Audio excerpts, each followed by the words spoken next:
Yo, what's going on, True Blazer fans? It's Tori, and I'm back with my final player analysis. Now, like I said in the CJ McCollum video, I wanted to get this done before the preseason. Gotta get it done before the regular season, so this is dropping the morning of opening night.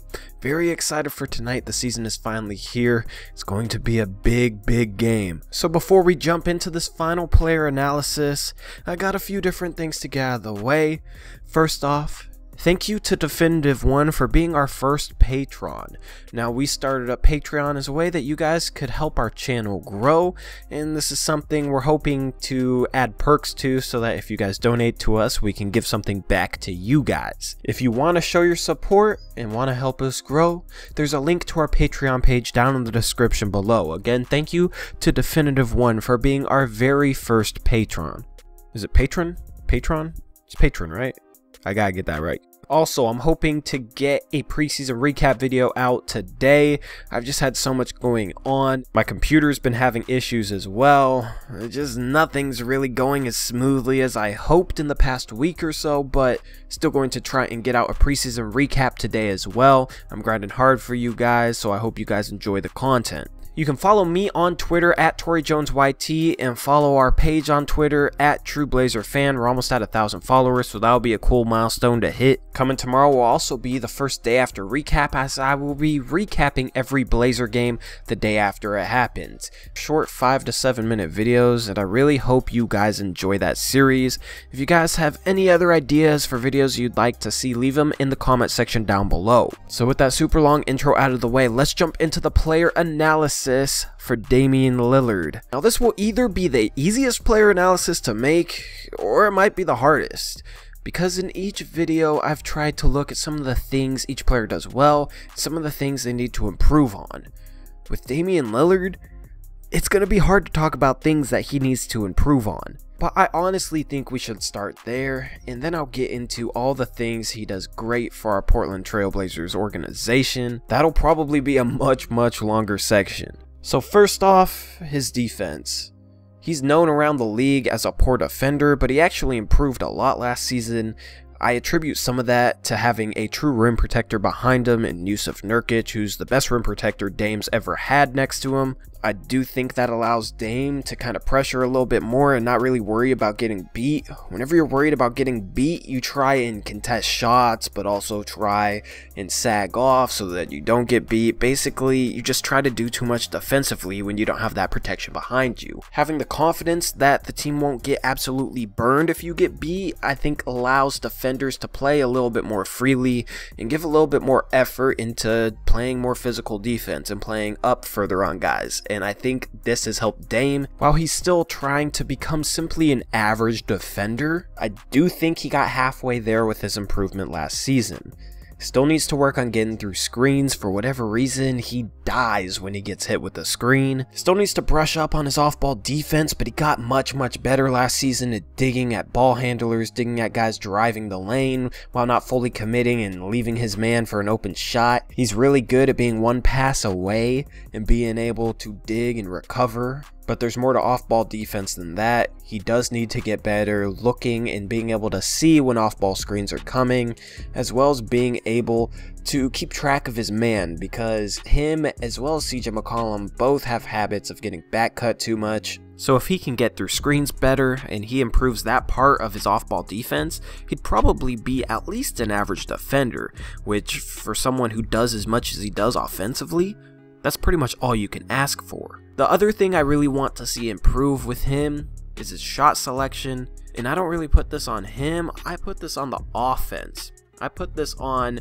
the offense not being able to get Dame good enough shots and him having to force a lot. I think Dame needs to be used off the ball more, and we saw this in the preseason and it had very good results. Even in the Pelicans playoff series when Dame struggled, when he was used off the ball, he was very effective. He was hitting shots, he was making the right reads, and ultimately I think it's harder for defenses to guard Dame when he's coming off of screens, when he's coming off of pin downs, when he's being used as a cutter. It's a lot harder to double team those actions, so it will benefit us in playoffs using him off the ball more. And I think it'll let him get more catch and shoot opportunities, which are a better shot. And I think it'll just get him more open looks in general. I also want to see the team play a faster pace this season, and I think that would benefit Dame. Dame has the habit of walking the ball up a little bit too much. I do want to see him push.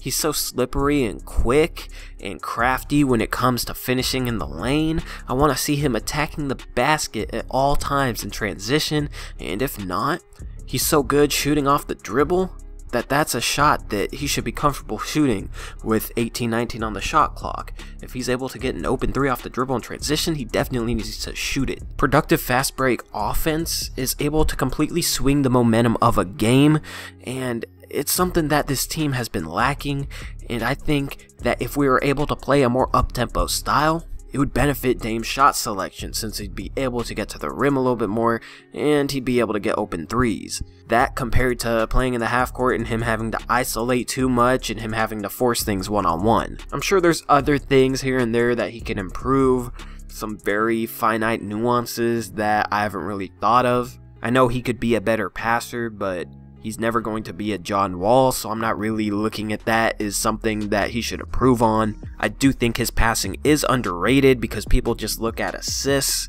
On one hand, they'll say, oh, he doesn't get 7 assists per game, he's not that good of a passer, but then on the other hand, they'll say, oh, he doesn't have enough good shooters around him, he doesn't have much talent around him.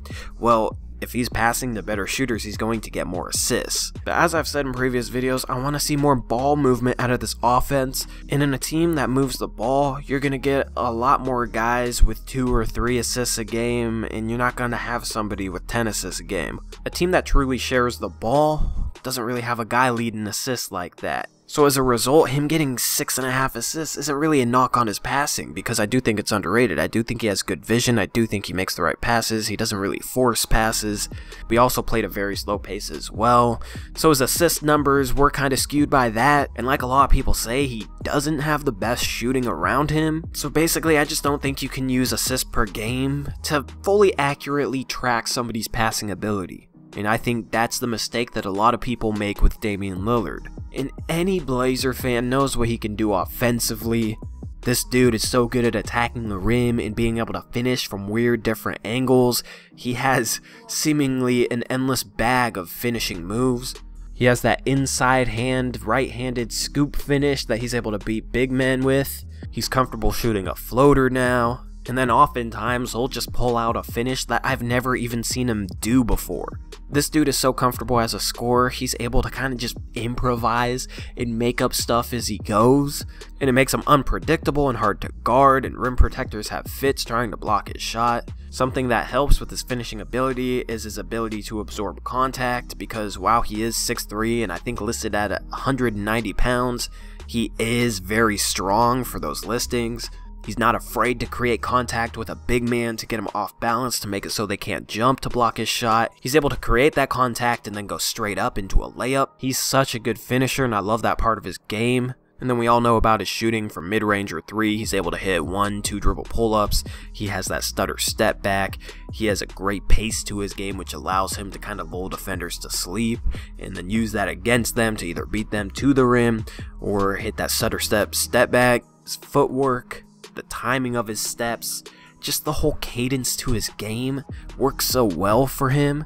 That combined with his athleticism and his shooting ability and that ability to finish just makes him such a lethal scorer that could average 30 points per game this year. I honestly think there's a chance that he does so. If he's used more off the ball, he'll probably shoot a higher percentage because he'll be getting better shots. If they play a faster pace, there will be more possessions, which will mean more shots. And this is a guy who averaged 27 points per game last year, so it wouldn't be a surprise to see him raise that by 3 points per game. He does get way too much disrespect because of what happened in the Pelicans series, which I don't blame him for. I think that was a combination of many things, primarily a lack of ability to adjust and put Dame in better situations than being trapped by Jrue Holiday and Anthony Davis, who are both all defensive level players.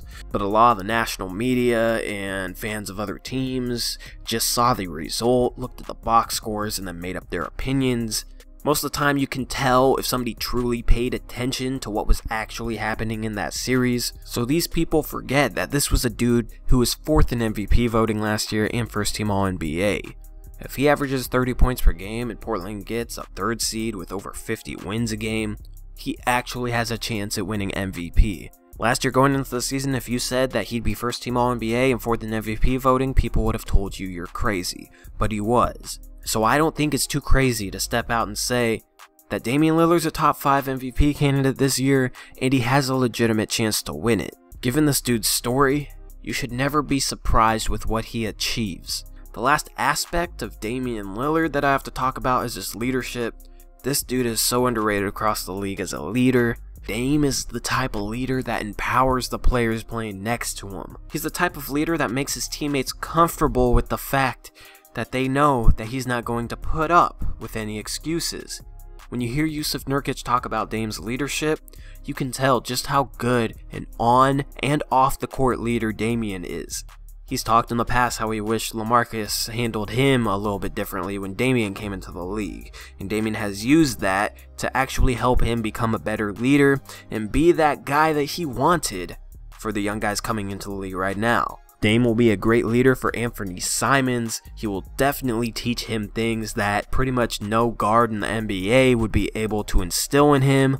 I've always wanted a raw 3rd guard with some athleticism, ball skills, moves, and shooting ability for Dame and CJ just to kind of mold and teach and mentor. Now we finally have that in Anthony Simons. Dame might be forever my favorite Blazer.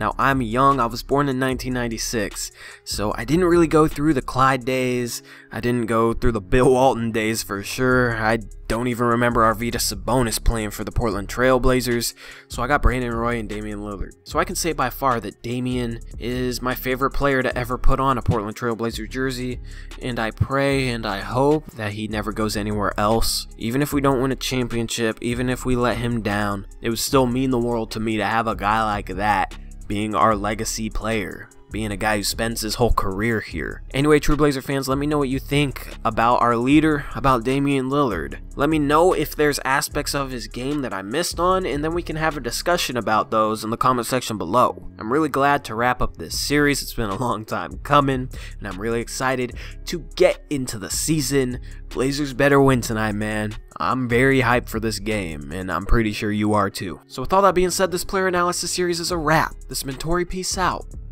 Go Blazers, beat LA.